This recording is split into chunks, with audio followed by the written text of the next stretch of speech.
evening, everybody, and welcome to Songwriting Simplified with me, Jonny Lipsham, over here at jonnylipshamstudios.co.uk. I hope everybody is all right and has had a great week so far. I'm just getting used to finally beginning to get used to doing this show on my own channel as a permanent thing now. So this is kind of something I'm trying out, something I'm getting used to, doing things a little bit differently than the way that I've done them before with Jonny traditionally on this show. I created that little vamp that you just heard this afternoon. I was actually testing an issue for a customer with UJam's Sparkle, which is one of their virtual guitar instruments, which, by the way, is really, really well worth getting. So you should check it out, especially if you're not really a rhythm guitar player. Sparkle is really, really good. And I'm going to show you a wee bit of how it works, because I think you'll find that it's actually a really handy little composing and songwriting tool, especially for non-guitar players.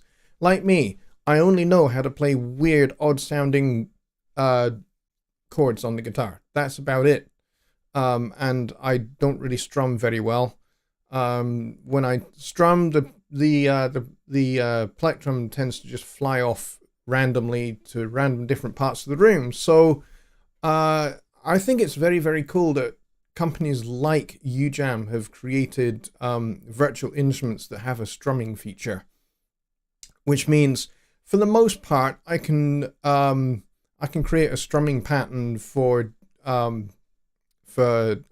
different chord types and things. It does have some limitations in terms of its vocabulary of chords. It doesn't really go into much in the way of extended harmony, but we'll get into that in a wee minute, and I'll show you some of the options that there are available for it for those of you that have not seen it before. It is one of the options, or at least it was. I don't know whether it still is, but it was certainly one of the Studio Magic bundle items that you get with PreSonus hardware. So, for example, if you purchased an audio box or a Studio 24C or a Studio 68C or whichever PreSonus interface that you purchased, you get a bunch of third-party plugins, some of which are demos, but not all of them are, that allow you to have access to these third-party plugins, and you can use them in Studio One Artist, you can use them in Studio One Professional as well, and in some cases, only some, if you have the PreSonus Eris speakers, you can get some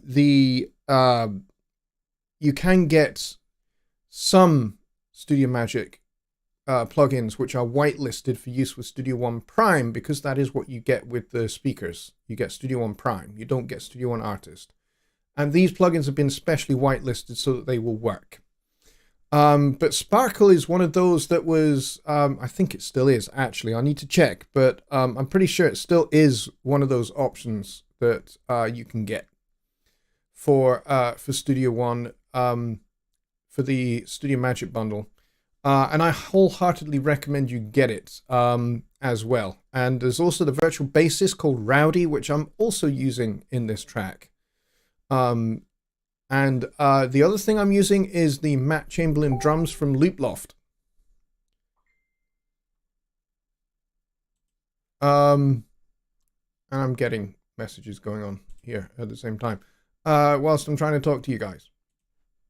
So, so I'm using Sparkle and Rowdy from UJam, and I'm using the Matt Chamberlain drums from Looploft, which is another really good company to go and check out, by the way, if you're after loops for helping you create mock-up parts for songwriting, which you can then take to other musicians, and you can say, hey, here's an example of what I would like you to do. Especially if you're not really the kind of person that can write charts, and you don't really know notation, you don't really understand maybe how some of these instruments are best performed, then you can use these virtual instruments and these loops and things like that to help you get the kind of get your ideas down and get the sound that you want. And then you can take that to other musicians and you can say, hey, this is an idea of what I'd like. Can you, you know, come along with your guitar and we can, you know, we can track your playing instead and replace the virtual instrument with a real person. So if that's of interest to you, then we will certainly cover these, and I can also maybe on a separate show I can go over the Loop Loft drums as well. Now Loop Loft do a whole bunch of things other than drums. They do saxophone things. One of the saxophone players from Snarky Puppy has done a whole bunch of saxophone loops, which you should also get if you are after some tenor and soprano saxophone stuff for your songs. Then definitely go and get those. And I think there are some other items as well. Loop Loft is great. They are well worth checking out. The guy that used to be the CEO of Loop Loft is now the CEO of a company called Yurt Rock, which also does a whole bunch of loops. But they mostly do drums and percussion, Yurt Rock. And they're, but yeah, they're really good. And I happen to know the guy very, very well. So he's cool. Anyways, let's go see who is here, and then we'll get into the meat and bones of this. All right, so we've got Sean Aaron. He was here like 3 hours before showtime, which is crazy. And we've got John Hawk here as well, and Paul Morgan. And we've got Alps Media, who are the awesome sponsor of Sunday Night Live, and pretty much this show as well. And we have the Anonymous Housewife. We have Papa Raptor Music. We also have Kyle Trajuziak as well. And we have Dwayne is here. And we've got Dave at Bob's New York is here as well. He says that he is, I'm going to translate this, he is pleasantly satisfied on being activated in Studio One 6, which is awesome. Yes, we got Dave set up with Studio One 6 Professional through Louis at Alps Media. We got him upgraded from Studio One 5 to Studio One 6, and I gave him a little hand in getting him activated with Studio One 6, which is cool. So Dave, I'm very glad for you that you have Studio One 6. I hope you enjoy it a lot and you get to just making awesome music with it. I think you'll love it. I think you most certainly will love it. Bobby Booth is here as well, which is freaking awesome that he's here, because he's a terrific asset to anything I do, because he's been a supporter since day one, pretty much. And we got Kevin's Guitar Stories here, and I'm aware that we also have a Studio One meetup taking place at the same time. So whilst I do commend you for going over to that as well, thank you for sticking around and being part of Songwriting Simplified as well. I appreciate it. Let's see. We've got John Hawk here as well. He says, didn't realize we were live, busy blasting music. Then I was wondering where the piano coming from. There you go. And we got Radio Tuck Trumpet as well, which is my good friend Keith. And he is launching his radio station very, very soon. And he has the full backing and endorsement of Jonny Lipsham Studios. So you have to check that out when it goes live, especially if you are a songwriter and a composer and you want to get your music heard. There is going to be a mixture of comedy and music and mayhem and madness, and I am a big fan of all of those. So stay tuned for that. I will be helping out with promoting that. So Keith is welcome to post links, which he can't do just yet because he's not a mod, but I will address that very, very soon so that he can. And I think we've got to the end. Anonymous Housewife says, I actually have this plugin, was playing with it yesterday, I haven't fully explored it yet, seeing how I couldn't access it for it. Right, okay, yeah. Alright, so let's take a look at what I am using in this little vamp of mine. So let's go over to, not over to there, we want to go over to here, Studio One.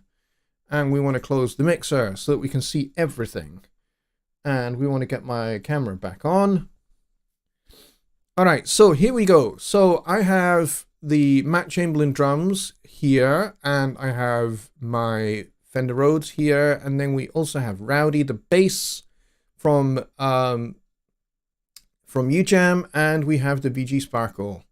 And we'll take a look at all of these in just a second. All right, so let's just have another quick blast of this little vamp, which is very quiet because it's like super duper quiet because this is super duper down so that I could talk to you guys.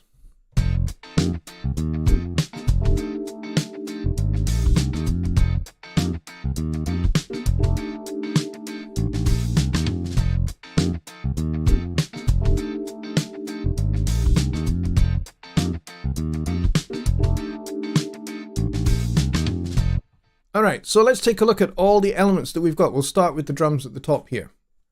So let's solo up those.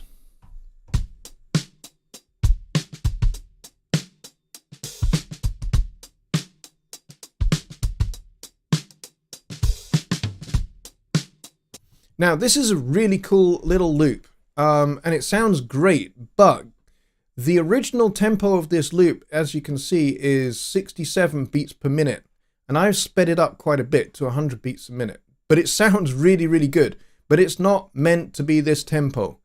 Let's go to Files. Come on, hurry up. Let's go to Loop Loft. And I think it was this one here, was it? I can't remember where I got it from. I think I just grabbed it at random. Oh, I know where I got it. It's in one of these folders here. Audio loops. Yep, it's from this folder here. So this is the Matt Chamberlain Drums Volume 2. Matt Chamberlain, for those of you who don't know, is a Nashville session drummer extraordinaire. He has played on probably close to about 250, maybe 300 records in a whole range of genres and styles. He worked with Loop Loft to provide 2 volumes of loops recorded in his studio with, I think, about 3 or 4 of his different drum sets, plus a whole bunch of other percussion things. There's some very, very cool things here. And this is a Gretsch drum set with basically tea towels placed across all of the drums to make them sound really, really dry. And the loop that I have used here is the verse 1, which is this one here.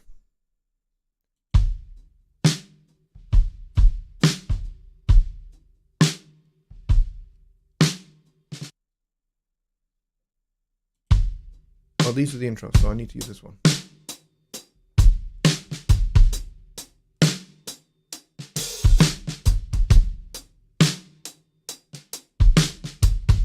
This is how it's supposed to sound.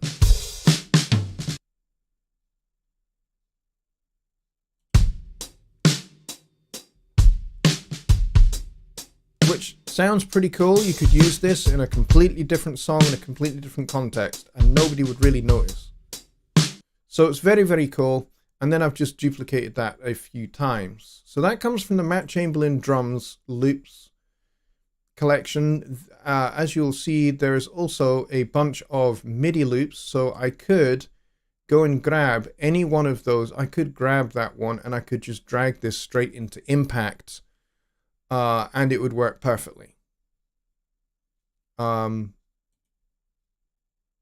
Because it's basically just a MIDI, file, and I can drag this straight onto Impact. The only thing I would have to be sure about is some of the mapping, but once I've got the mapping sorted, it would work.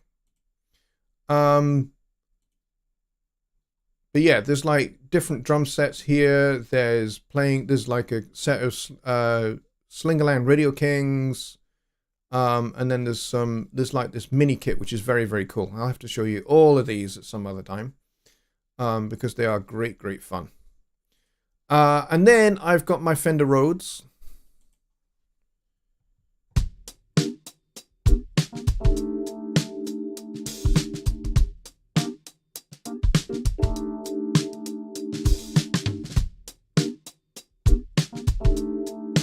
Now my Fender Rhodes is going through a phaser pedal, one of those phaser guitar pedals. I think it's the Phaser 90, I think it is.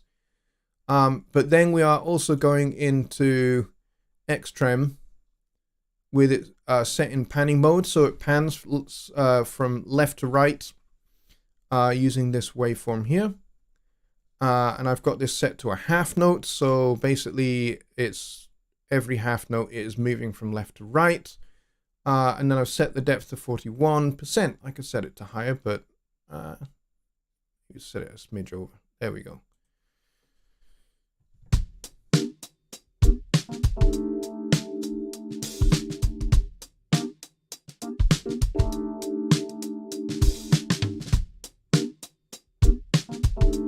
All right, and then what we have next is we have, let's clear the mixer out of the way. We have the Rowdy. Let's open up the GUI for Rowdy, because there's a couple of different ways in which you can play this. You can either use the instrument, which is what I've been doing here, which you can't hear. Why can't you hear it? Because it's muted. There we go. Let's turn it on.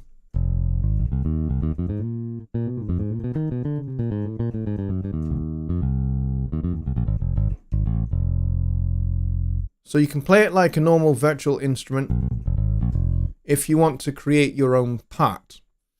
Or you can switch this into player mode, and you've got some different styles that you can use here. So there's some intros, there's some fills, then there's some common phrases here as well, and then there's more kind of melodic kind of chord things you can do.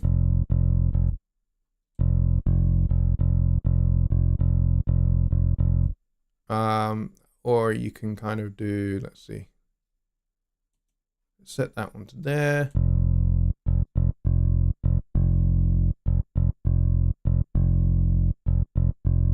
Or we could be a little bit more creative maybe.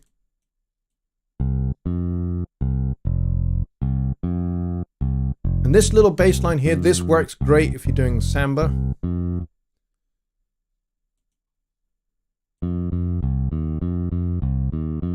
That's great for kind of blues and rock and kind of things. So you can do it this way, or you can play just the instrument.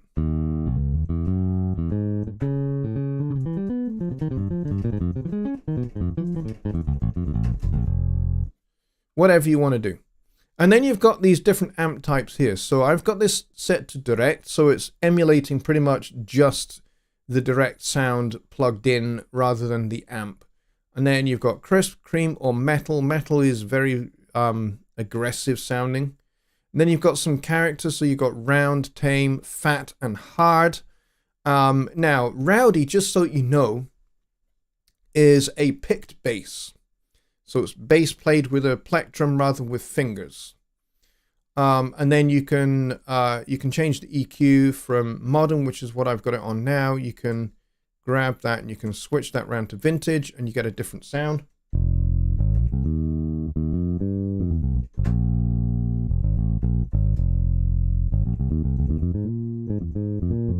So let's put that in the track.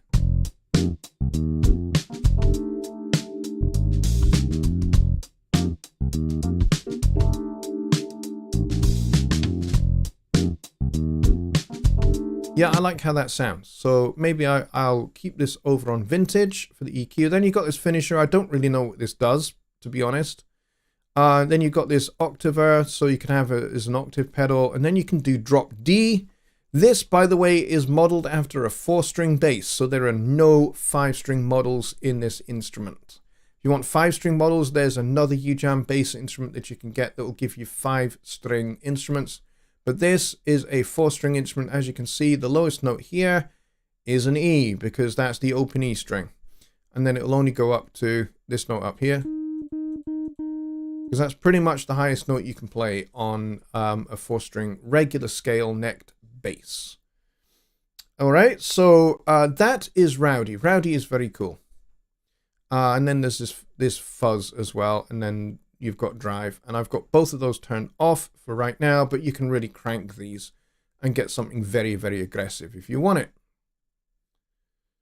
So let's turn that off. And then finally, we have Sparkle. So what I'm going to do is I'm going to clear all the solos, and I'm just going to solo up Sparkle, and we'll open her up.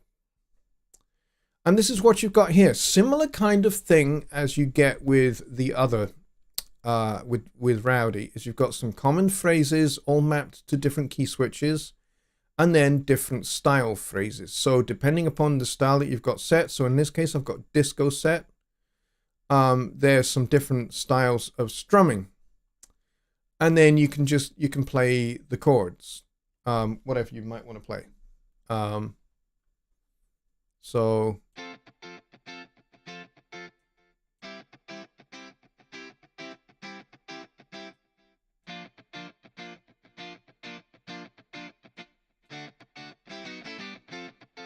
whatever you want, and then you can play fingered chords as well. You don't have to just play single finger. All right, and then you have the different pickups on the guitar. So you got the bridge pickup, dual. So and then you've got a mid pickup, and then you've got a neck pickup. Okay, so you got neck, mid, dual, and bridge, and then you've got this grit knob, which you can turn up as well and get a little bit more aggression from the instrument. And then, just like with the Rowdy, you've got these amp settings. So you've got clean, you've got rough, you've got cream, crunch, bite. I'm going to put this up to clean and get a bit of a cleaner sound. So let's listen to that.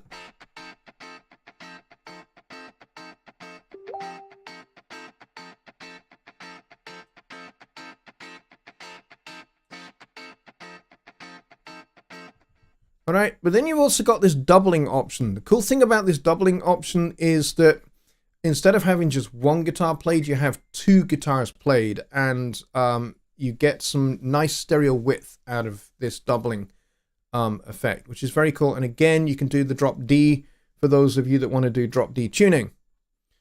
And then you've got chorus, you've got some reverb, and a volume control. Now I'm getting some Facebook messages from people telling me that there are issues with YouTube, apparently.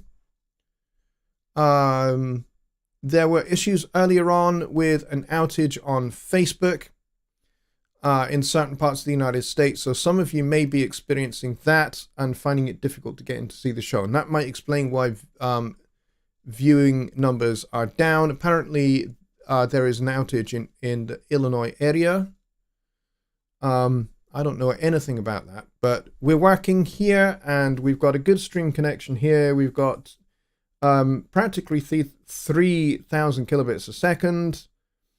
And we've got a green light on our connection. So all is well here. So I think the issue is to do with server outages going on around the world. So I apologize if you're experiencing that, because it's not very nice.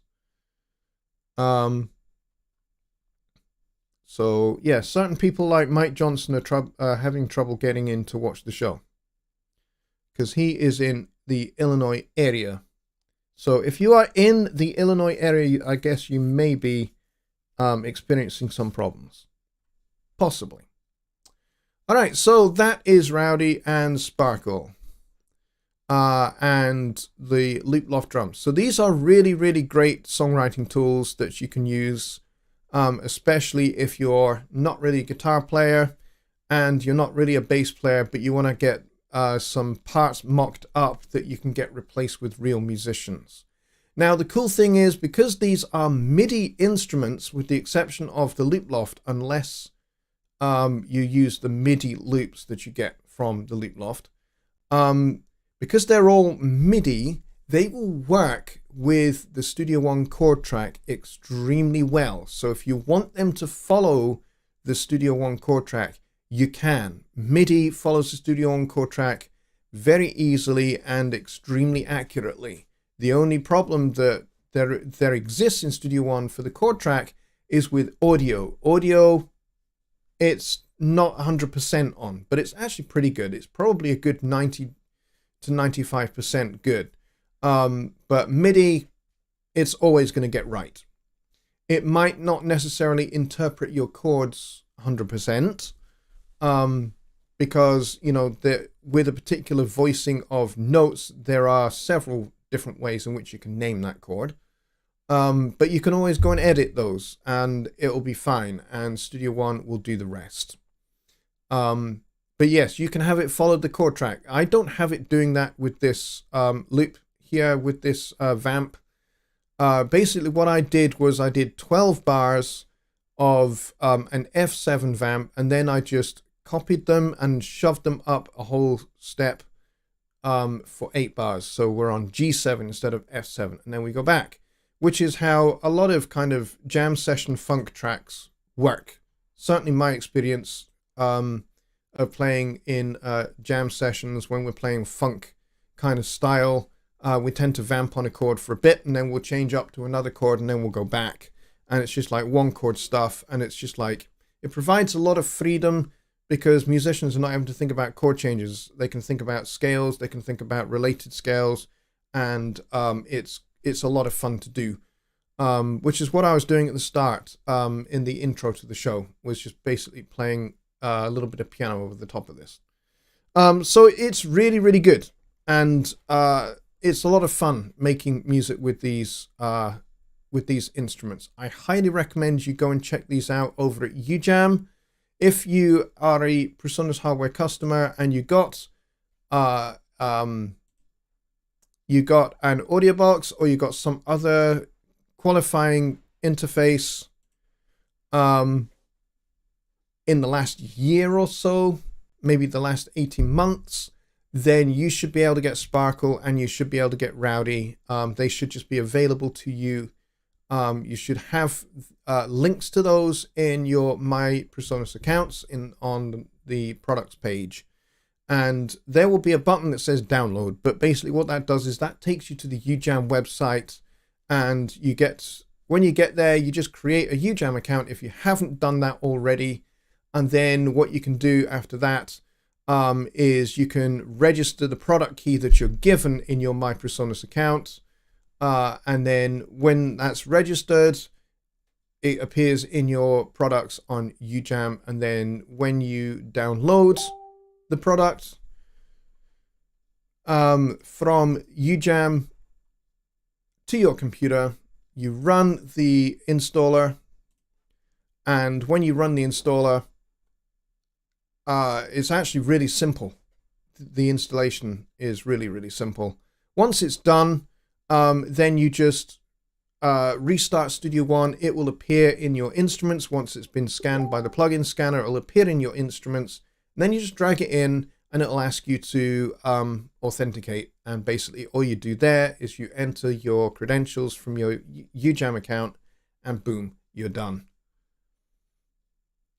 And you're good to go. But initially, when you run the instrument for the first time, it's in demo mode, and you get 30 days to activate it. But I would just advise activate it immediately at the very first opportunity. Don't hang around. And then you are good to go. All right, so on that note, now that we've arrived at that point, I'm going to get to your questions. I'm not seeing any in the chat just yet, but if you do have Studio One songwriting questions, then let's get them out there in the chat and we can continue with the show. Otherwise, this will be a very short show. All right, let's get over to here. All right, let's see what's going on over here.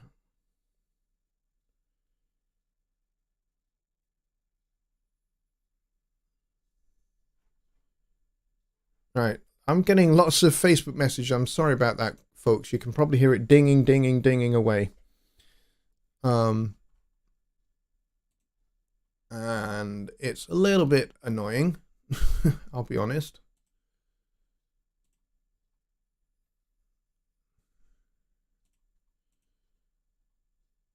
There we go.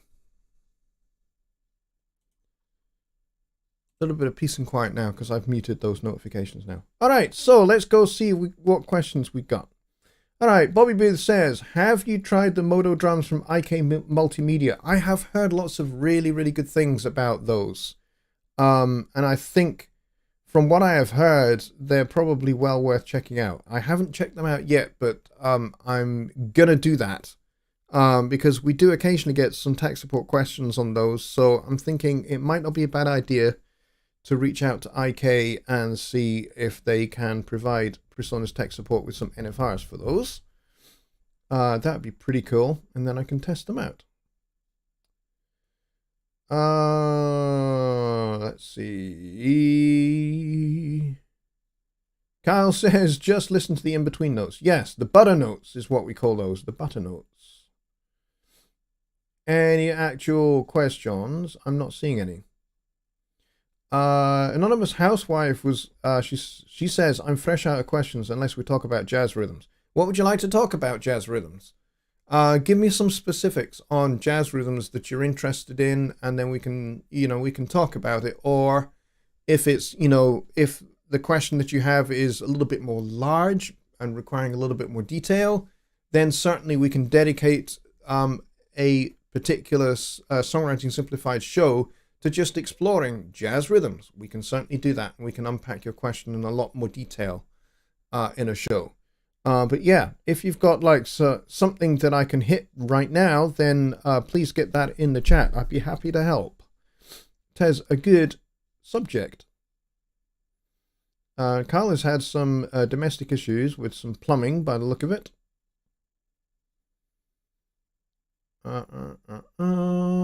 Let's see, what else do we have?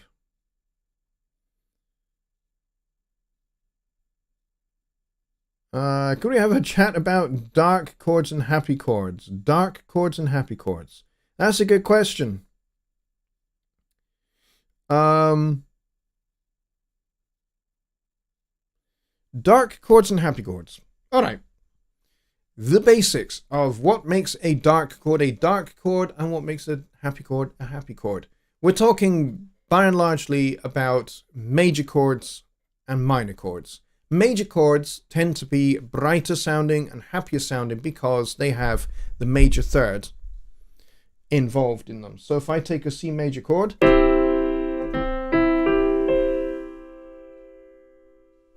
up a little bit more for me so that I can hear it a bit better. So it's brighter sounding because we have this interval here, the major third, and then we got the fifth, and then we've got the octave at the top there. Now, these are kind of bright sounding.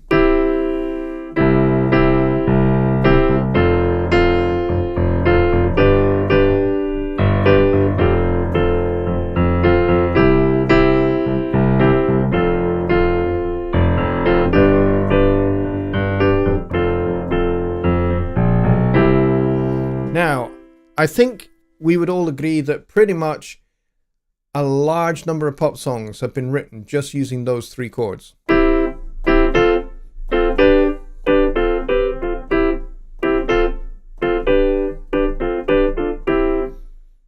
There's a whole bunch of songs that have been written using those. And I hinted at one right there. Now, that's happy chords. Nice, bright sounding. But if I was to take the third of the chord, this E in the key of C, there's the third, and if I was to move that down to the black note to the left of it, we would get an E flat. And now we're in a much darker place.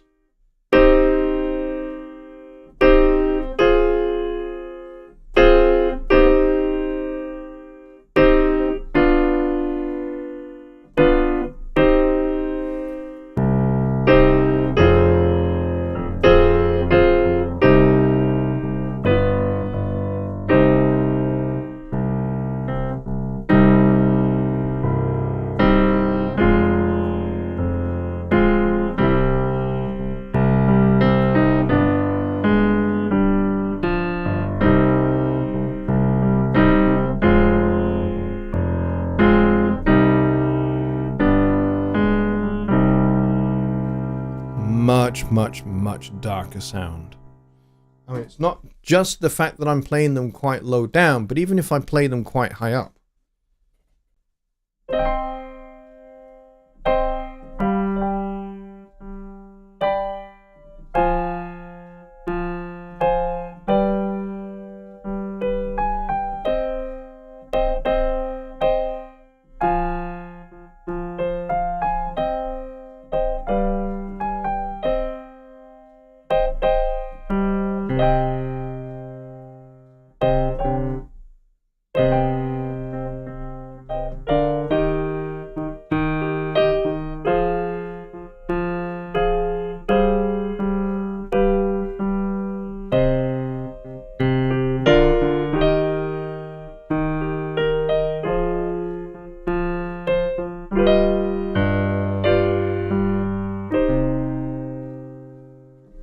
So it's not necessarily about the register or the range in which you play the notes that makes it, play the chords that makes it dark.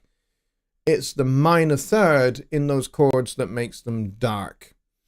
And so what makes music work the best is when you have contrast between light and dark, happy and sad. You have that balance and that tension between the two. You get tension and you get release, and that's what makes music drive forward in a really interesting way. One of the most interesting chord changes that there is, and I think we've covered this before, and I personally think it's one of the saddest chord changes that there is, and actually it gets used in a lot of film scores. It's been used repeatedly throughout Star Wars, and also you find it in E.T., you find it in a whole bunch of John Williams film scores, but not exclusively. You also find this with James Horner as well, in certainly in Titanic and in some of the other films he's done as well. You'll find this particular chord change, and it's going from chord 1 to chord 4, which is what we were doing earlier. Chord 1 to chord 4, C major, F major, C major, F major. However, the difference is, instead of making the 4 a major chord, make it a minor chord, and that introduces the note A flat or G sharp, depending upon your outlook on life, that doesn't belong to the key of C major. But it makes for a really melancholic sound. Check this out.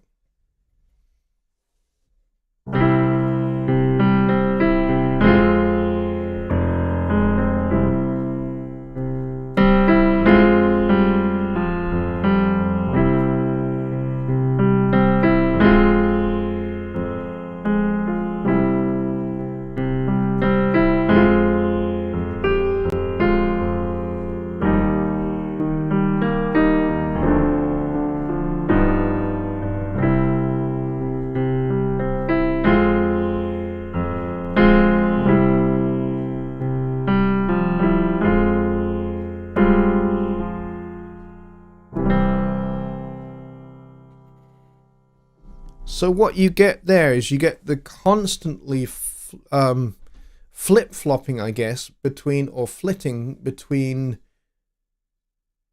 happy and sad. So that's what makes it melancholic, because there is this constant tension between bright and dark, happy and sad. And so that's why it's kind of in that in-between emotion that you may refer to as melancholic. So if you want to write a piece where you have in your lyrics a particular point in the song where you want to change the mood and make the mood a little bit melancholic in your lyrics, and you want to reflect that in the music, because music should be there to undergird the lyrics and drive home the meaning of your lyrics, then you can do that with something that we call word painting. And so this is where something like that little harmonic device there, going from major to minor, can really help. if a certain point of your song is melancholic or reflective, you can introduce this chord 1 to chord 4 minor to help provide that for your lyrics. So Rich also says, how about augmented chords? What is an augmented chord? An augmented chord is where you take a major chord, like C major, and you sharpen the 5th of the chord. So C, E, G, 1, 3, 5. We raise the 5th to this black note here. And this is really, really handy because you can use this augmented chord, which is kind of a little bit wistful sounding.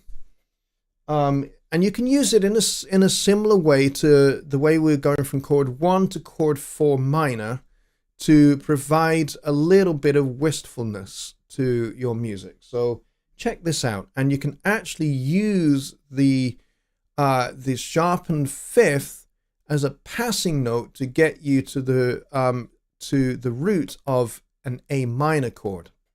So check this out.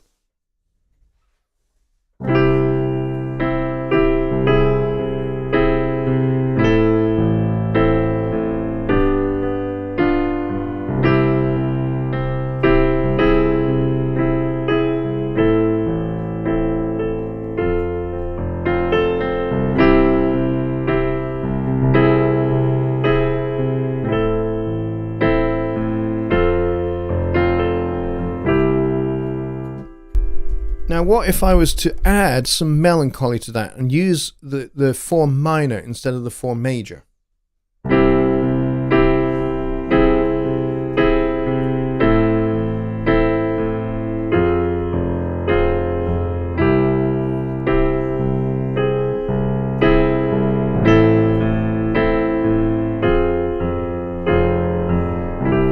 Kind of interesting, huh?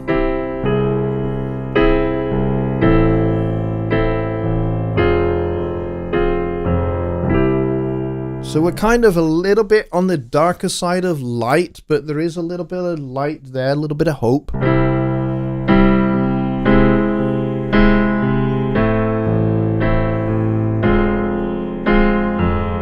only a little bit.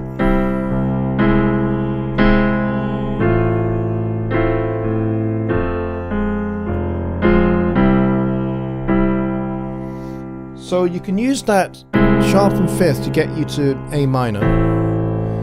But there's another cool way in which you can use that sharp 5 chord, which is the augmented chord. And you can use that to get to a different minor chord. So let's go from C, chord 1, to chord 6, which is A, but we'll make it A with the sharpened 5, the augmented.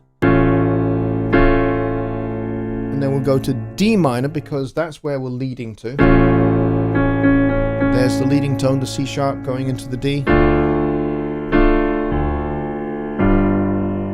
G7 and back round.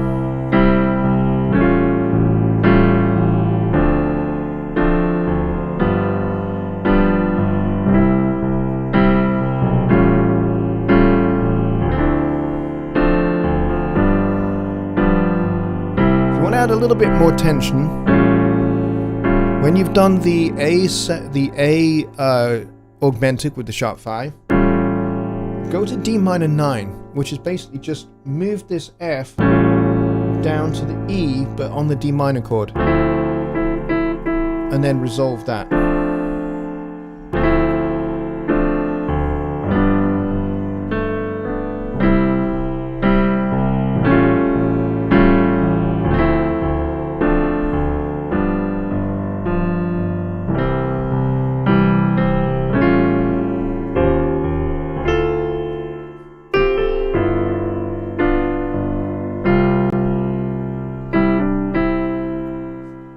There you go.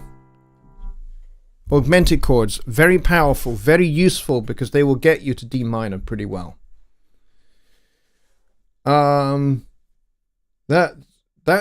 2 really good questions from Rich there. Always C sharp, Dave. Yes. There's a tuning in the guitars. Is C sharp also B minor? C sharp is in the B minor scale, for sure. But it's not the same as B minor. Let's see.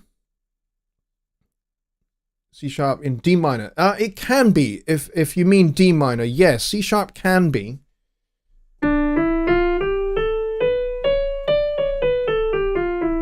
In the melodic minor scale.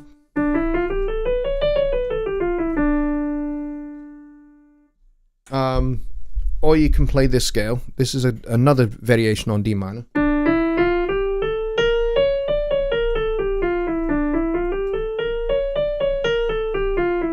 Which is a little bit darker, a little bit kind of more oriental sounding. And that's because you have the A, the B flat, then the C sharp. Or you can play the C natural.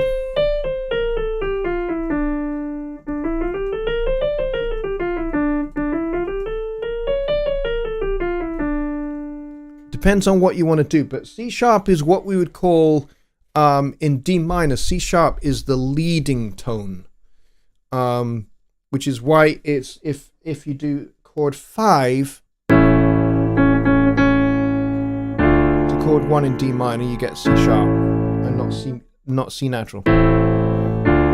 Because with the C natural, that would make it A minor instead of A.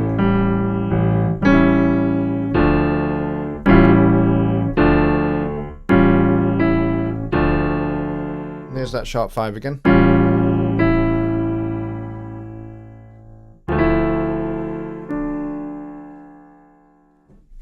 Provides a lot of tension. It's pretty cool. Right, any questions there?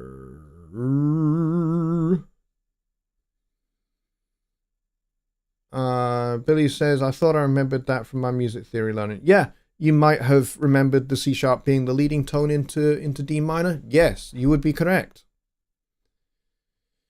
Okay, let's get to some jazz rhythms questions, because I think there was one earlier. I need to go find that now. How about E flat major? Donna, we'll get to that. We've got only a few minutes left. I'm trying to find, I was hoping you have specifics, not sure what to ask, comparing them to each other. What's the point? What's the main point of a jazz rhythm? There's lots of different jazz rhythms, but one of the central features of jazz rhythm is syncopation. And syncopation is something that you'll find in lots of different styles of music. It's very, very prevalent, but it certainly had its kind of beginnings in what you would call proto-jazz, before jazz, which is where you would get music hall songs, vaudeville from the late 19-teens, early 1920s. But you'd also find this kind of early syncopation in early Charleston music, which is a dance style, and in very, very early jazz records. And syncopation is basically accenting weak beats instead of strong beats, and also placing a note earlier than you would expect. So, for example, instead of going 1 and 2 and 3, 4, 1 and 2 and 3, 4, how about doing this? 1 and 2 and 3, 4, 1 and 2 and a 4, 1 and 2 and a 3, 4, 1 and 2 and a 3, 4. So we've got some syncopation there because we've moved the downbeat back a 16th note. And this is particularly funky.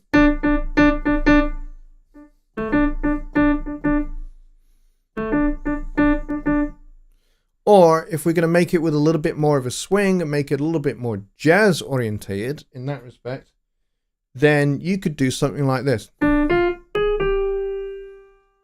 Everyone knows that little phrase, right? From the James Bond theme. And what you've got there is you've got some eighth notes with a little bit of a gap in the middle.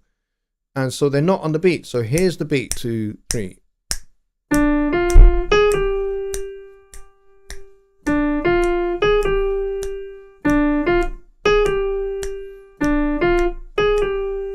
So the emphasis is on the second note of the first pair of notes. And then the second two notes, the emphasis is on the first.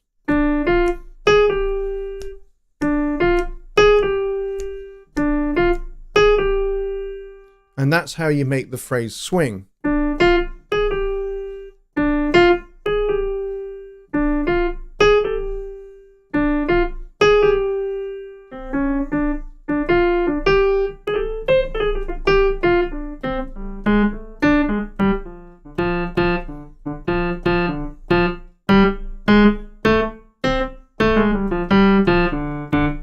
And that's what makes jazz music swing, is it's the syncopation and it's the distance between the first and the second note of a pair of eighth notes. So rather than being really straight,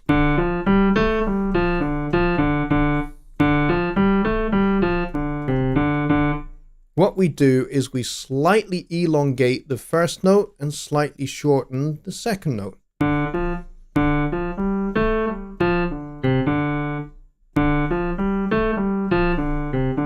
But we're not making them too long or too short, where you get this weird kind of jump.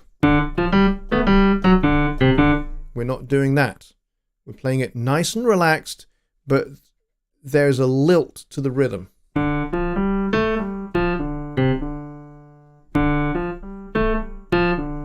And maybe a little bit of emphasis on those second notes rather than the first of each pair.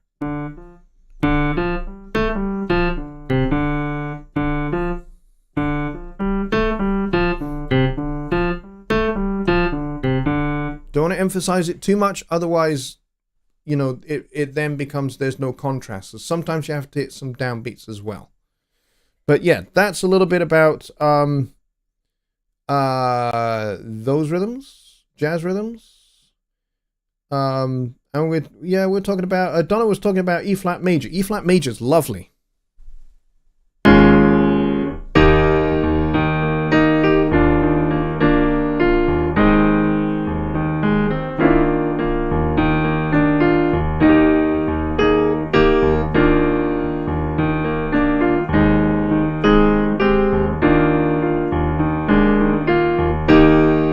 It can be really, really strident and defiant and strong and confident, E flat major. And actually, funnily enough, a lot of Phil Collins' songs are written in E flat major. Why? I don't know. You'd have to ask Phil. But some of his songs that have slightly dark, slightly morose lyrics have this bright, strident sound. And he likes that particular chord progression where you are going between 1, 4, and 5 whilst keeping 1 in the bass. That's one of his favorite little devices. We call that a pedal point. So the pedal point being chord 1 stays in the bass whilst the other chords change over the top. But there you go. Another really useful songwriting device, actually, pedal points. If it sounds gumshoe, it's jazz. I guess. Maybe. Quite possibly. Dotted things? Yes, dotted things. For sure. Alright, so there is the Studio One meetup going on, which is ongoing just now. And yes, Dave, you're dead right. Take a Look at Me Now is a classic. It's Phil at his cliched best, where he's clicheing himself. But it's a good song, to be fair. All right, so if you want to head over to the Studio One meetup, you are more than welcome to do so. One of my mods will smash the link to that.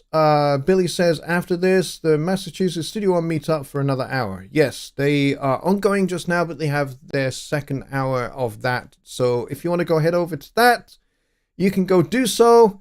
Otherwise, that's it for Songwriting Simplified for this week. Next week, I am hoping to have a special guest on here to to discuss composing using third-party instrument libraries and those kind of things, and how we can use those as tools of our trade to make music.